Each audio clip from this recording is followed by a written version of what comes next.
see you guys in the dark.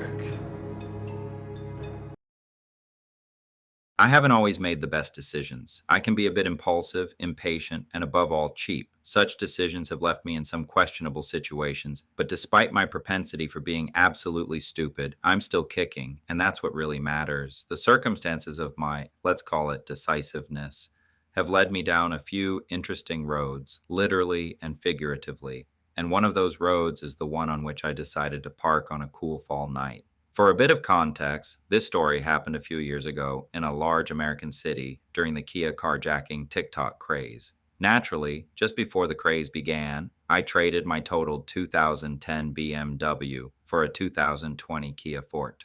It was about 2 weeks after the trade that USB cords became crime paraphernalia set to target my specific vehicle. Seriously, poor timing. I was in college, living with a couple other girls, and one of my roommates and I were desperately needing a night out. A new, very popular casual restaurant had opened in a different part of town. Being the only one with a car and with poor public transportation access to the area, I drove one of my roommates and a friend, all early 20s F, over to the area where the restaurant had opened. It was still light out, but traffic had been bad getting over there, and we were hungry. So when I realized the parking garages were full, I decided I'd just go find a place to park on a side street. For a bit of context, in this city, there are areas that go from super ritzy to yikes very, very fast, and I parked right on the cusp. I parked right in front of a row of older townhouses a few blocks from the restaurant. I jokingly told the others that I should remember this for next time because it's free parking. Spoilers, I've never parked there again. There were a few cops down the street a ways with lights going, but this isn't super unusual, so I locked my car and we began the trek for food, assuming we would be back within an hour and before the sun fully set. The joke was on us. The line wrapped around the building, so our quick casual dinner at a new restaurant turned into a 3-hour wait for some mediocre, greasy food. By the time we were walking back, it was well after dark, and the crowds we'd walked through on the way there had all but dissipated by the time we got away from the restaurant.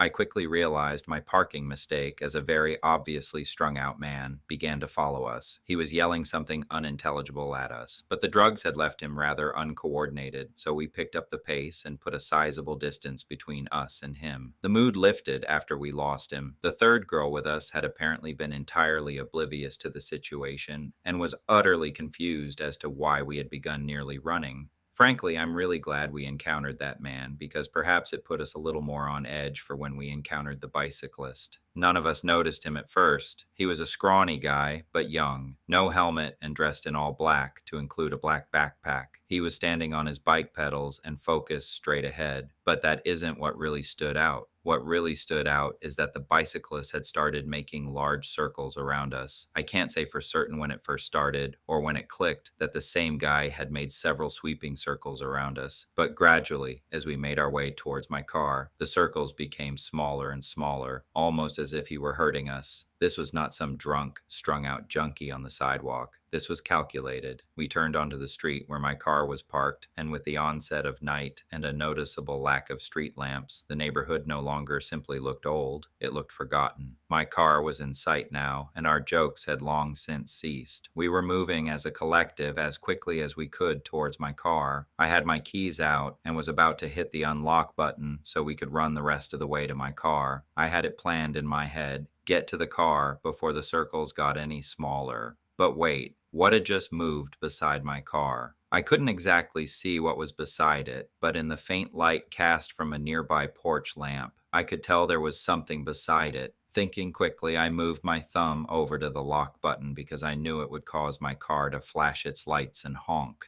This was enough. The 6-foot, roughly 200-pound man dressed in all black shot up from beside the passenger side of my car and began to run towards a nearby townhouse. But he wasn't alone. There was someone else, a second large man waiting for him on the porch. About the same time, the cyclist peeled off from his circles, and with much shouting, we began to sprint towards my car. I didn't realize my Kia could make such a tight turn, but the U-turn I made peeling out of that parallel parking job with my friends screaming to "Go, go, go!" must have been peak in my automotive career. At the time, we were throwing out theories about what these men wanted. Was it our bags? Something in my car? Us? Surely not our leftovers. What would have happened if it had just been two of us? What if I had been alone? I scoured my car that night for any sign that it could be tracked or followed. There was nothing. Looking back, I highly suspect they were going to try to steal my car, or possibly more likely my tires. Though that doesn't really explain why he was on the passenger side or why the cyclist was circling us. Maybe they saw us climb out of the car and had kept tabs on us all night. I'm not sure, and I don't really want to be.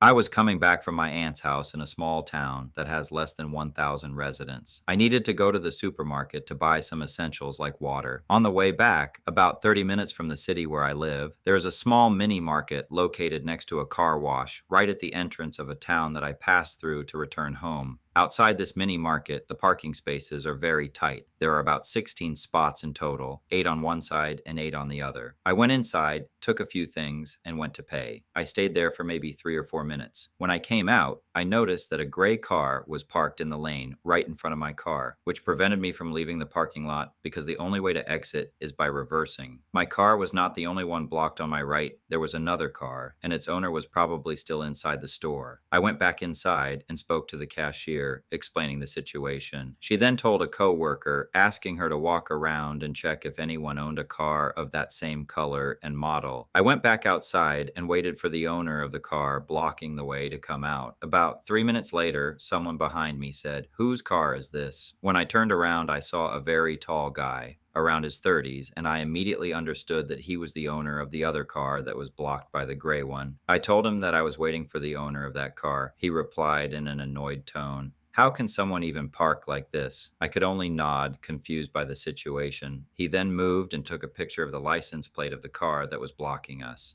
As soon as he finished, he asked me, "Are you from name of the city where I live?" I answered yes, and at that moment, looking directly at his face, I realized that he was the same person who, about 10 years ago, used to appear everywhere I went. When I was 14, I used to see this exact guy. At that time, he was much thinner and dressed in a strange way. I don't remember exactly how. I used to see him on my school bus, and he would stare at me too often. Even back then, he had visible facial hair, and I think he was definitely older, maybe around 18. This same person was also on my school bus when I was coming back from school several times a week, and I always felt that something about him was not right. He would get on school bus lines, dedicated lines mainly used by students from different high schools in the area. One particular detail that made me really notice him was that, besides the way he looked at me, sometimes he had a backpack and sometimes he didn't, even though he was on a school bus line. And somehow he was always on my same bus. Once returning from school, I remember this guy being again on the bus and then sitting on a bench in this square while I was passing by, and he looked at me. This guy arrived at the bus stop from a completely different direction every morning, so why, when I was returning home, this guy walked in my same direction? I live on a wide street in my city, and around 2015/2016, while I was closing the gate of my house, I saw this guy walking on the opposite side of the street. I also saw him other times on the bus during that same period, but then one day I simply stopped seeing him. Going back to the present, I answered that yes, I was from that city, and he just nodded. The man who was blocking our cars came out of the store shortly after.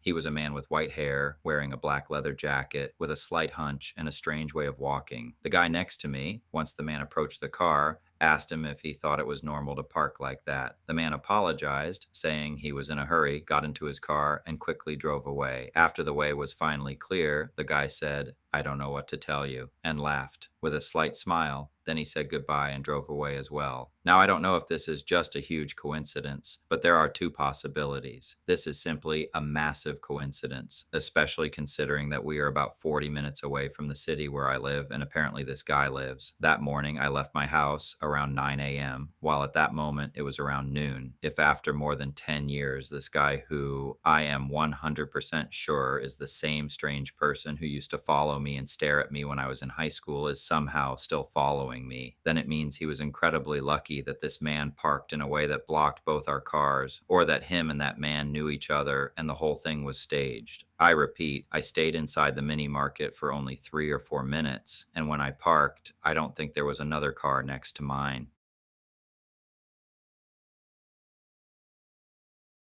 I go to the gym nightly. I cannot alter my schedule, so this is what it is. My gym has other branches, so it is fine for me to not go and drive out of my way further to avoid. But I want to know what you out there think about this. A few weeks ago, when I was last there, a guy, creeper, saw me walking to my car and there was no one around. Normally, I work out until close, so it is not out of the ordinary to not have almost any people around. But there was no one really there that particular night. I thankfully caught the eye of this guy that was on the level down. Not a big drop, but you drive down ramps. The second he saw me, he literally sped up and opened a door with steps and was right by me, but not fast enough as I just got to my car and slammed the door shut and locked it. He then pretended to be looking around on the ramp that goes up and what you need to take to get out of the place. Instinctively, I just knew he was going to try and grab me, but I got lucky and got away. I do carry, but obviously, you cannot carry a weapon into a gym in LA. They do have metal detectors by the doors. Sadly, I did go out of my way to report him, but after 3 numbers and various offices, I was told the building doesn't know about this or that, blah, blah, blah. The place has signs everywhere about not leaving valuables, etc. So I never do/did, but it is not the safest. Actually, I live in LA and none of the gyms are super safe. And I personally have witnessed an armed robbery, a break-in, and the aftermath of a shooting. Yes, I live in the valley. Fun times. Anyway, the woman said she would look on her cameras and see what she could spot. That means she does not care and will not proceed to waste her time. Then, after around a month, I went back and honestly, I parked in the upper area, but to the far back, so again, only the cleaning guys were around and the weed scent was pretty potent. I see no one and I get into my car and take off my shirt. I am wearing a workout top under it, but I am pretty conservative. I hear something and turn around to see the creeper filming me in my car. I call the police, but did not think it was at the level of 911, so non-emergency, and get this, they are closed until the following morning. Yes, the police are closed. Budget cut BS. No more police past 5 p.m. unless an emergency. The message said I can fill out an online report. Should I report the guy? Should I tell the little weasel security guy he is maybe 120 and 5 feet 3 inches, so I could possibly take him? I am truly at a loss. I am definitely going to find another branch because I don't want to ever see this guy again. So, when I was 17, I had just gotten my first car. One day, I drove my brother and myself to the dentist. While we were waiting in the lobby, I noticed someone had parked really badly right next to my car. Since it was new, I was pretty paranoid about it getting scratched or something. My brother went in for his appointment, and I decided to go move the car to a safer spot. After I parked in a new spot, I was walking back to the office. Just before I could cross the parking lot to get inside, a minivan with super tinted windows, like so tinted they had this weird blue hue, pulled up so close to me that it almost hit me. I thought it was strange, but I just walked around it. As I was heading to the door, I caught my reflection in the glass and noticed a guy getting out of the van and starting to follow me. At first, I didn't think much of it and just started walking faster, but then he started running after me. That's when I realized, okay, this is actually happening, and I started running too. I barely made it to the door before he could grab me. The door was glass, and I could see his reflection. He was reaching out, like inches away from me. He looked like a totally regular guy, wearing a button-up shirt and khakis, which made the whole thing even more surreal. I ran inside, and he didn't follow, probably because he didn't want to be seen. I was completely shocked and kind of in denial about what just happened because it all went down so fast. I looked out the window and saw him holding a purple cloth in his hand. No idea what that was about. He looked around, then got back in the minivan and sped off. I told the receptionist, but I was still pretty shaken up and confused. The whole thing happened in less than a minute. I've wondered what would have happened to me if I hadn't run. Yesterday, my friend and I were about to exit her car to stop into the store when we saw a man about 30 feet away point at us and start running top speed at our car. We had no clue who this man was, so we locked the car, roll up the windows, and lock the doors. This man starts banging hard on the passenger window, pressing his face all over the window and staring at us. My friend goes to put the car in drive to leave, and this man runs in front of the car and starts banging on the hood, using his body to stop us from leaving. It was so aggressive and unhinged unhinged, we thought he might jump on our car or break a window. He then came back to the passenger window and started banging harder and smearing his lips and mouth all over the window. And he had odd, erratic facial movements, gnashing his teeth at us and pressing his face all over the window. Then, as quickly as it started, he stopped and walked away. There were also two men nearby that clearly could have seen and heard the situation, but did nothing about it. We originally thought this man was mentally ill or on drugs of some sort. We are now wondering if something more was going on after noticing the two men nearby loitering but not doing anything to help when we were clearly being attacked. If you enjoyed this video, please subscribe, like, and hit the bell for notifications on future videos and become a stalker of the night. And I'll see you next time.